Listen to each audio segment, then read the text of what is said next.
कौन सा समय है आपके लिए शुभ? क्या है आज ग्रहों का रहस्य? कैसा रहेगा ये दिन आपका? जानने के लिए श्री गणेशाय नमः। नमो नारायण मित्रों, राधे राधे। आप सबका बहुत बहुत स्वागत है हमारे YouTube चैनल में। आज हम बात करने वाले हैं बहुत ही महत्वपूर्ण विषय के बारे में।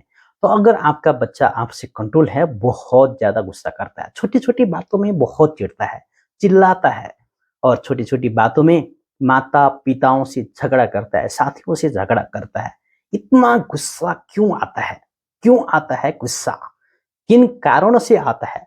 किस वजह से गुस्सा आता है? तो आपसे कंट्रोल नहीं होता, डिप्रेशन में जा रहे हैं आप। तो इसका मुख्य कारण क्या है? आज हम इसके बारे में बात करेंगे, चर्चा करेंगे। जो आपके बच्चे चिल्लाना, गुस्सा करना, जानिए इसको कंट्रोल करने के तरीके। इसको अपने इशारे में चलेगा, आपके मुट्ठी में रहेगा, आपके इशारे में चलेगा। आज हम इसके बारे में चर्चा करने वाले हैं। वीडियो को शेयर करें, लाइक करें और कमेंट जरूर करें दोस्तों। ये बहुत ही महत्वपूर्ण विषय में आज हम चर्चा करने वाले हैं। अगर आपका बच्चा बार बार चिल्लाता है, गुस्सा करता है, तो इसको कैसे कंट्रोल किया जा सकता है और आपके बस में कैसा रखा जा सकता है? तो बच्चों को समझाना, उसकी अच्छी पेंटिंग करना उनके पूरे जीवन के लिए बेहद महत्वपूर्ण माना जाता है। बचपन से लेकर अपनी समझ विकसित होने तक बच्चे के लिए इस दुनिया में माता पिता की नजरें देखती रहती हैं। माता पिता ही भगवान होते हैं। तो साथ ही बच्चों के लिए उनके माता पिता परफेक्ट होते हैं, तो उनकी पूरा संसार माता पिता का माना जाता है। इसीलिए अक्सर बच्चे वही करते हैं जो अपने माता पिता से सीखते हैं। तो दोस्तों, अगर देखिए मानसिक और शारीरिक विकास के क्रम में बच्चों में कई तरह की आदतें विकसित होती है। तो उनमें से कुछ अच्छी आदतें होती हैं, जो उन्हें कुछ बुरी आदतें भी हो जाती हैं अच्छे के साथ साथ, जिनकी अच्छी पेरेंटिंग करके सुधार किया जा सकता है। तो इसे काउंसलिंग करके सुधारा जा सकता है कि अगर किसी ने बुरी आदत में एक आदत गुस्से का भी माना जाता है। तो आजकल देखा जाए प्राय बच्चे जो भी हैं, छोटी छोटी बातों में बहुत ज्यादा गुस्सा करते हैं, सुलझ जाते हैं, चिड़चिड़ा करते हैं, चिल्लाने लगते हैं। बस अपनी थोड़ी सी चीज पूरी ना हो तो पूरा संसार हिलाने लग जाते हैं। अगर बच्चे कुछ ऐसा करते हैं तो अच्छे पेरेंटिंग करके अपनी आदतों को दूर कर सकते हैं। तो दोस्तों, इस मुद्दे के बारे में आज हम चर्चा करेंगे। बच्चों के साथ साथ कैसे डील करना चाहिए और अपने बच्चों की समस्या को समझने के लिए इस परिस्थिति से कैसे बाहर निकाला जा सकता है। आज मैं आपको रिलेशनशिप के लिए विशेष करके बच्चों को शांत करने के लिए कुछ उपाय बताऊंगा। आप वीडियो को शेयर करें, लाइक करें, कमेंट करें। तो बच्चे को गुस्सा कम करने से पहले आपको बेहद जानने की आवश्यकता है कि बच्चा किस कारण से गुस्सा ज्यादा बढ़ता है, कारण क्या है, किस बात में चिल्लाता है, किस बात में वो गुस्सा करता है। तो ये जरूरी है, बच्चा जो आपका है इस समय किस बात में गुस्सा कर रहा है उसको पहचानिए, उसकी जरूरत को देखिए। तो दोस्तों, एक नंबर में देखा जाए आजकल के समय में बच्चों को पढ़ाई को लेकर तमाम अनेक चीजों की जिम्मेवारी होती है। तो उन्हें काफी हद तक इमोशनल ड्रेन कर देता है। बच्चों के लिए शिक्षा, सामाजिक दबाव और पारिवारिक परिस्थिति का सामना करना कई बार स्ट्रेसफुल हो जाते हैं, जिससे गुस्सा बढ़ जाता है। तो दूसरे नंबर में देखा जाए स्मार्टफोन भी जिम्मेवार है। अगर स्मार्टफोन के लिए देखा जाए, आजकल बच्चे फोन में सोशल मीडिया और मोबाइल से गेम्स इतने व्यस्त रहते हैं कि वो सब कुछ भूल जाते हैं, खाना और पीना तक भूल जाते हैं। इनके अंदर सामाजिकता का भाव पैदा नहीं होता है। पता है कि जिसके कारण से बच्चे छोटी छोटी बातों में इनके लिए बहुत ज्यादा गुस्सा आना, चिल्लाना, रोना।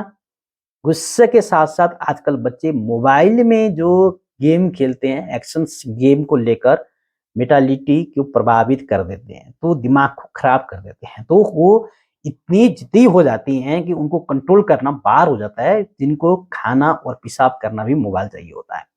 तो देख लिए, और कम अटैचमेंट आजकल के बच्चे व्यस्त जीवन में अक्सर माता-पिता के पास बच्चे के साथ नहीं रहते हैं और इन्हें समझाने का समय नहीं होता है। अच्छे ज्ञान की समझ नहीं होती है, अच्छे ज्ञान नहीं मिलता है, तो जिसके कारण से बच्चे गलत रास्ते में जाते हैं। माता-पिता से धीरे-धीरे दूर होने लगते हैं। अंत माता-पिता का साथ ना मिलना, माता-पिता का चिड़चिड़ापन, माता-पिता का झगड़ाएँ, इससे भी बच्चे बहुत ज़िद हो जाते हैं। अपने को अगर देखा जाए अंत में बातों को समस्या इन्हें बनाने में संकुचित लगते हैं, तो परिणाम स्वरूप बच्चों को एग्रेशन उत्पन्न हो जाता है, तो गुस्सा ज़्यादा हो जाता है। तो इसमें बहुत ध्यान रखें। अक्सर बच्चे के लिए मानसिक स्वास्थ्यताएँ अगर देखा जाए तो अक्सर बच्चे अकेलेपन तमाम अन्य कारणों की वजह से मानसिक जो स्वास्थ्यताएँ हैं, समस्याएँ हैं, जो डिप्रेशन के कारण से भी उनके लिए बच्चों के लिए अंदर से टूट जाते हैं, फिर गुस्सा दिखाने लग जाते हैं, चिल्लाकर वो बोलते रहते हैं। उनको शांति मिलने के लिए बच्चों को मेंटल हेल्थ का ध्यान ज़रूर रखना चाहिए।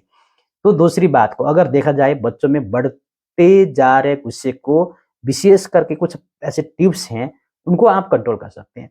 गुस्से को कम करने के लिए कूल माइंड को लेकर बच्चे को समाधान निकालना आपके लिए पैरेटिस आदि आराम और इस चीज़ को जो समाधान निकालने की बच्चों की भावनात्मक मानसिक स्वास्थ्य में ज़्यादा असर ना रही हो और उसको समझने की कोशिश करें, प्यार से समझाने की कोशिश करें, जिससे बच्चा शांत हो जाए और उसकी ज़रूरतें क्या हैं, उसको समझने की कोशिश करें। अगर बच्चे की भावना को अगर समझने में बेहद ज़रूरी है, बच्चों का गुस्सा अक्सर उनकी भावना का परिणाम होता है। इसी मुद्दे में पेरेंटिंग और रिलेशन एक्सपर्ट और विशेष करके बच्चों की बातें को सुनने का समय दें। बच्चे की बातों को सुनने की कोशिश करें, उनकी भावना को समझने का प्रयास करें, उनके साथ-साथ सहयोगी के रूप में व्यवहार करें। तो दोस्तों ऐसा करना उन्हें महसूस कराता है कि उनकी भावनाओं और विचारों को पर पूरा मूल्य देना चाहिए आपको और उनके सौम्य स्वभाव को विकास होना खुद ही गुस्से का कंट्रोल करने के लिए काम करने लगते हैं। तो खुद को बदलना ना भूलें। अक्सर बच्चे को चिल्लाते हुए, जिद होते हुए अगर आप देख रहे हैं तो खुद को चुप कराने की या चिल्लाने की, कभी-कभी पीटने की, मारने की कोशिश ना करें। तो विशेष अगर देखिए बच्चे अगर आपसे कंट्रोल से बाहर है, गुस्सा कंट्रोल करना बहुत ही ज़्यादा मुश्किल है, तो उसकी जो चीज़ें हैं उसको पूरा करने की कोशिश करें, समझाने की कोशिश करें, जिससे गुस्सा धीरे-धीरे कम हो जाएगा। तो अगली बात, बच्चों को समझाने से लाइफ लेसन और संवाद भूमिका होती है। बच्चों के साथ-साथ उनकी भावना को समझकर संवाद तरीके से सोचने की, सुधार करने की समर्थन दें। इससे बच्चे की गुस्सा कम हो जाते हैं। बच्चों की उनकी गलती को एहसास दिलाएँ। बच्चों अगर कोई गलती करते हैं तो उनको एहसास दिलाएं जिससे उनकी परेशानियां कम हो जाएगी। घर स्कूल की समस्याएं, बच्चों की परेशानियां, इनको सुनने की कोशिश करें और घर में आदर पूर्वक माहौल बनाना, शांत पूजा पाठ, धर्म कर्म, अच्छे बात, अच्छी समझ, ये बनाना बहुत जरूरी है। परिवार में अगर कोई तनाव है तो इसे बच्चे के लिए बहुत असर करता है। तो आनंदपूर्ण माहौल बनाने की कोशिश करें, आदर पूर्वक व्यवहार करें, इससे बच्चे का गुस्सा कम हो जाता है। तो देखिए अगर आपका बच्चा आपसे फिर भी कंट्रोल नहीं हो रहा है तो आपको किसी मंगलवार या किसी अमावस्या के दिन में आपको 5 लौंग लेना है और यहाँ पे जीभ के नीचे रखना है। इसको कम से कम 1 दिन यहाँ पे मुँह पे रखना है और उसको धूप में सुखाना है। अगले दिन इसको किसी खाना में इसको मल के दे देना है खाना, उससे आपका बच्चा